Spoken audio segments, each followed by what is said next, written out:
سبحان الذي اسرا بعبده ليلا من المسجد الحرام الى المسجد الاقصى الذي باركنا حوله لنريه من آیاتنا انه هو السمیع البصیر۔ سورۃ بنی اسرائیل آیت نمبر 1۔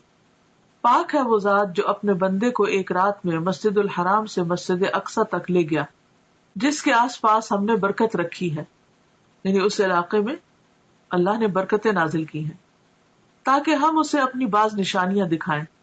یقیناً وہ خوب سننے والا اور خوب دیکھنے والا ہے۔ اس آیت میں جس واقعے کی طرف اشارہ ہے وہ اسراء کے نام سے مشہور ہے۔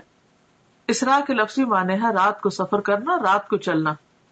یہ وہی سفر ہے جس میں نبی کریم صلی اللہ علیہ وسلم کو جسم اور روح سمیت مسجد الحرام یعنی مکہ سے مسجد اقصی فلسطین تک معجزاتی طور پر لے جایا گیا، یعنی براق پر۔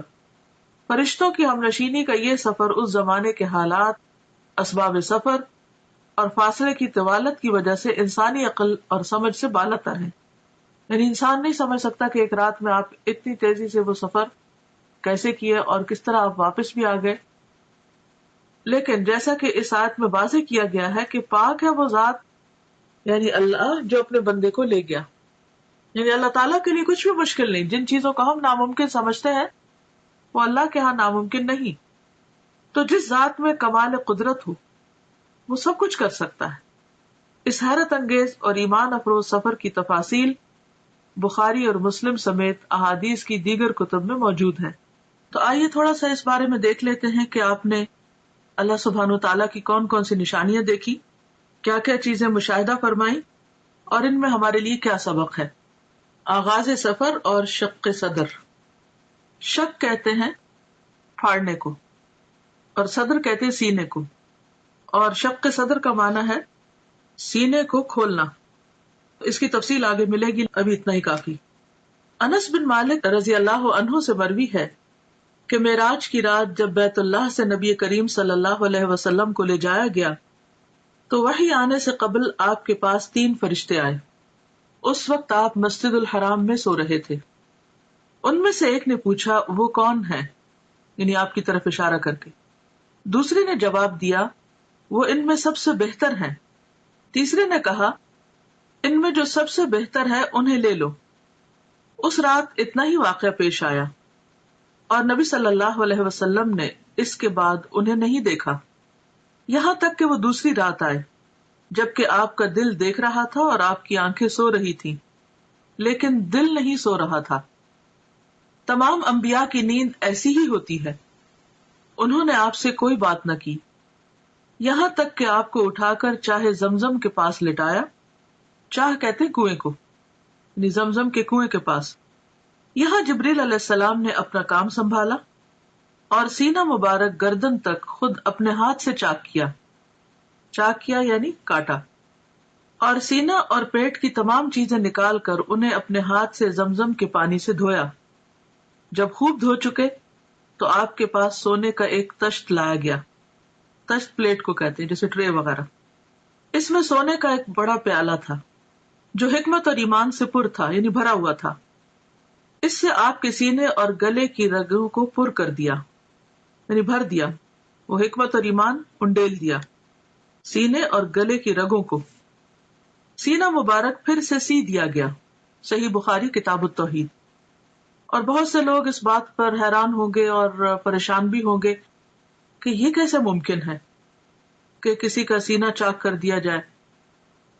تو بات یہ ہے کہ اگر آج اللہ تعالیٰ نے انسان کو یہ عقل دی ہے اور انسان سرجری کے ذریعے سینہ کھول کے پھر اسے بند کرنے کے قابل ہو گیا ہے، اور یہاں تک کہ بعض لوگوں کا ہارٹ ٹرانسپلانٹ کیا بھی گیا ہے اور کافی حد تک اس میں کامیابی بھی ہوئی ہے، تو کیا اللہ کے بھیجے ہوئے فرشتوں اور خاص طور پر جبریل علیہ السلام جو القوی الامین ہے، اللہ تعالیٰ ان کو یہ ٹیکنیک نہیں سکھا سکتا، ان کو یہ طریقہ نہیں بتا سکتا کہ سینہ کھولا کیسے جائے اور سینہ بند کیسے کیا جائے؟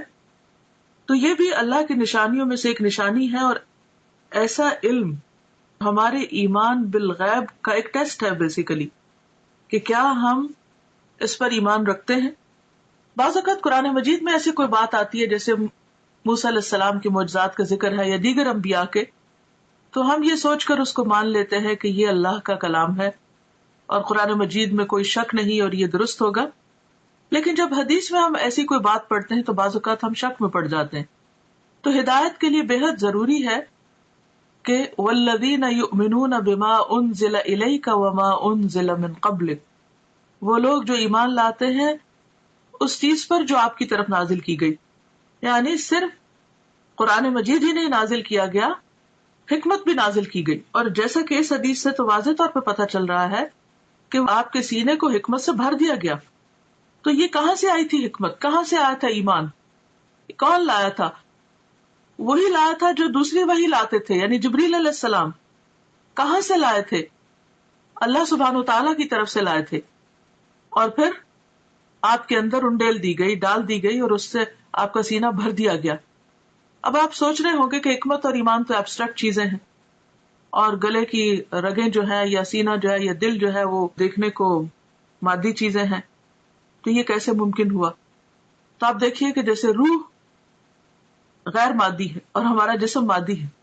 جب روح انسان کے اندر آتی ہے تو وہ تو نظر نہیں آتی، اس کا تو کوئی وزن نہیں ہوتا، تو وہ کیسے آ جاتی؟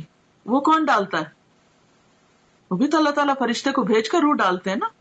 تو جو رب ایک ایبسٹریکٹ چیز کو، نظر نہ آنے والی چیز کو انسان کے جسم کے اندر اور پورے جسم کے اندر ایک فرشتے کو بھیج کر ڈال سکتا ہے، جو رب، کیا وہ رب ایمان اور حکمت کو ایک پیغمبر کے سینے میں نہیں ڈال سکتا؟